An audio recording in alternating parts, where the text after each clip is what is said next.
Hello friends, welcome to the channel. कैसे हैं आप लोग? आई होप आप लोग बहुत ज़्यादा अच्छे से होंगे, अपनी प्रिपरेशंस को बहुत अच्छे से कर रहे होंगे। तो आज की वीडियो में बात करें तो इस वीडियो में मैं डिस्कस करूंगी इम्पॉर्टेंट इंडियन इंग्लिश राइटर्स जिनको हमें अपने अपकमिंग एग्जाम्स के लिए पढ़ना है।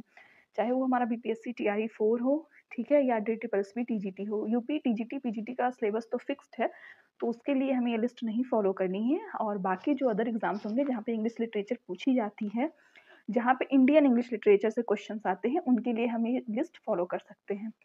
तो इसको मैंने 2 सेक्शंस में डिवाइड कर रखा है। सबसे पहले हम पोएट्स की बात करेंगे, देन हम नॉवेलिस्ट और अदर जॉनर में जो राइटर्स लिखते हैं उनके बारे में बात करेंगे, ठीक है। और इसको करने के लिए कौन सी बुक्स यूज़ करनी चाहिए, पीडीएफ सोर्सेज कौन-कौन से होने चाहिए, वो भी जब मैं ये पूरा सेक्शन कंप्लीट कर लूँगी राइटर्स की लिस्ट का, देन मैं आप लोग को बताऊँगी कि कहाँ से आप लोग को इसको पढ़ना है। ओके, सो अब स्टार्ट करते हैं वीडियो।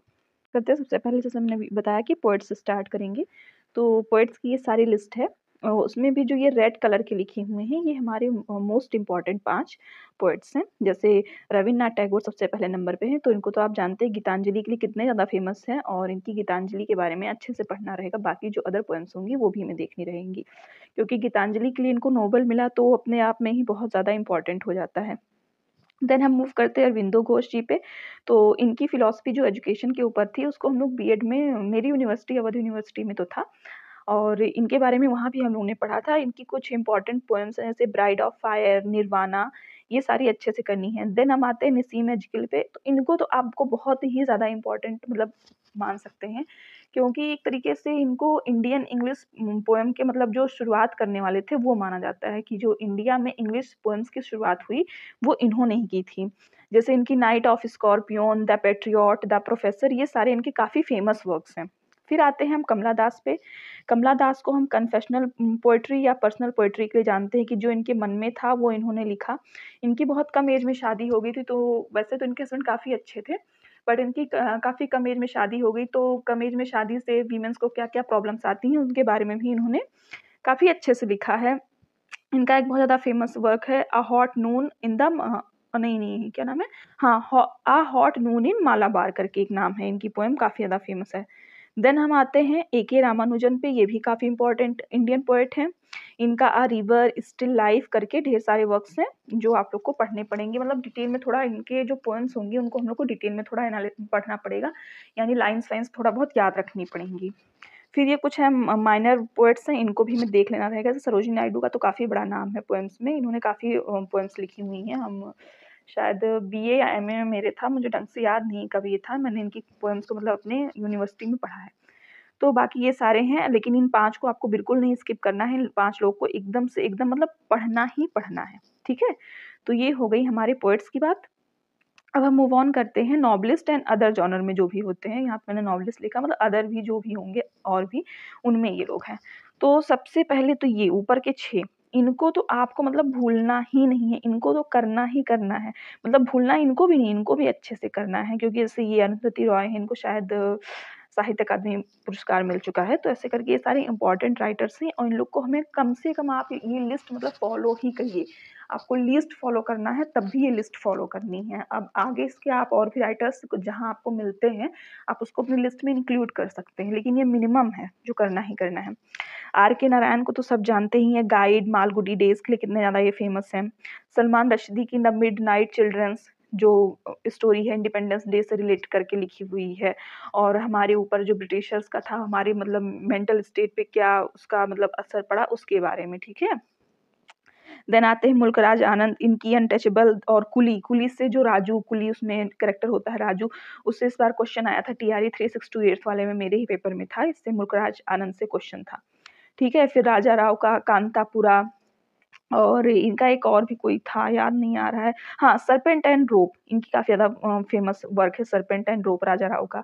फिर आते हैं खुशवंत सिंह, इनकी train to Pakistan, Ruskin Bond काफ़ी ज़्यादा इंपॉर्टेंट है, इनका रूम ऑफ द रूफ करके एक वर्क है, वो भी काफ़ी इंपॉर्टेंट है। तो ये हमें 6 बिल्कुल मतलब छोड़ने ही छोड़ने नहीं है, ठीक है? फिर ये बाकी जो बचते हैं, इनको भी हमें करना रहेगा, इनके जो मेजर वर्क्स होंगे, नॉवेल्स होंगे, उनको हमें देखना रहेगा। स्वामी विवेकानंद जी की फिलॉसफी को अच्छे से देखना रहेगा, ठीक है? जैसे अमिताभ घोष का एक वर्क है सर्किल ऑफ रीज़न, एक है शैडो लाइन्स, ये 2 इनकी बहुत काफ़ी ज़्यादा फेमस नॉवेल्स हैं। और ऐसे अनीता देसाई की है क्राई द पीकॉक करके, ये सारे बुक्स हमें अच्छे से देखने पड़ेंगे। बाकी इंडियन लिटरेचर में बहुत ज़्यादा नहीं पढ़ना है, जितने राइटर्स को डिस्कस किया है इनको हमें अच्छे से कर लेना है, चाहे वो पोएट्स रहे हों, चाहे वो नॉवलिस्ट रहे हों।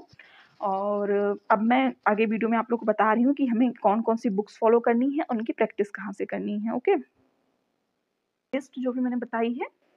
बात करते हैं बुक्स की, तो बुक में आप 2 बुक्स फॉलो कर सकते हैं। एक एम के नायक की है जो रेड कलर की बुक है, काफ़ी ज़्यादा फेमस है इंडियन लिटरेचर के लिए। दूसरी अगर आपको थोड़ा मतलब ज़्यादा पढ़ने का मन है या अच्छे से डिटेल में जाना है, तो आप ए.के. मेहरोत्रा की बुक को फॉलो कर सकते हैं। मेरे पास ए.के. मेहरोत्रा की बुक है, अभी इस समय मेरे पास नहीं है, शायद दूसरे रूम में। मैं उसको आपको एक फ़ोटो अपलोड कर दूँगी बाद में कम्युनिटी पोस्ट पे, आप लोग उसको देख लीजिएगा। आप वो बुक भी ले सकते हैं। ए.के. मेहरोत्रा की बुक मतलब जिनको नेट के लिए आगे प्रिपेयर करना है, उनके लिए सही रहेगी, क्योंकि वो काफ़ी लेंदी बुक है, काफ़ी डिटेल में चीज़ें उसमें दी गई हैं। मतलब एकदम स्टार्टिंग से वहाँ राजा राम मोहन रॉय से लेकर सारी चीज़ें अभी तक की दी गई होंगी, कैसे इंग्लिश इंडिया में आई, कैसे हमने इंग्लिश को लिखना पढ़ना शुरू किया, मैकाले मिनट्स वगैरह सब अच्छे से उसमें डिस्क्राइब किया गया है। ठीक है, वो बुक बहुत ज़्यादा अच्छी है। देन बात करते हैं प्रैक्टिस के लिए, तो प्रैक्टिस के लिए जैसे मैं हमेशा से बताती हूँ कि सबसे पहले तो आप पीवाईक्यू फॉलो करिए, ठीक है? और देन आता है हमारा टेक्स्ट बुक हम लोग को फॉलो करना है। अगर इन दोनों पे भी आपको क्वेश्चन नहीं मिलते हैं, देन आप गूगल पे सिंपली राइटर का नाम सर्च करिए, क्वेश्चंस जैसे मान लीजिए आज मुझे एम के नारायण सॉरी आर के नारायण पे क्वेश्चंस करने हैं, तो मैंने सिंपली सर्च किया क्वेश्चंस ऑन आर के नारायण एंड हिज वर्क्स, ठीक है?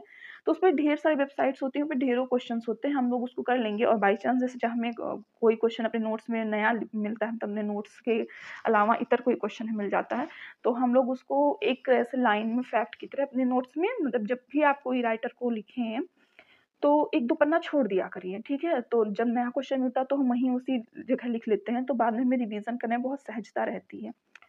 सो ये वीडियो के लिए मतलब इंडियन राइटर्स के लिए इतना ही, इसके अलावा मुझे नहीं लगता कि कुछ बताना चाहिए। फिर भी अगर आपको कोई डाउट हो और प्रॉब्लम हो, देन आप कमेंट सेक्शन में लिखिएगा। और अगर मेरी वीडियो में कोई कमी लगती है, आप लोग को लगता है कि मुझे ये चीज़ इम्प्रूव करनी चाहिए, तो आप लोग उसको भी मुझे बता सकते हैं, ठीक है?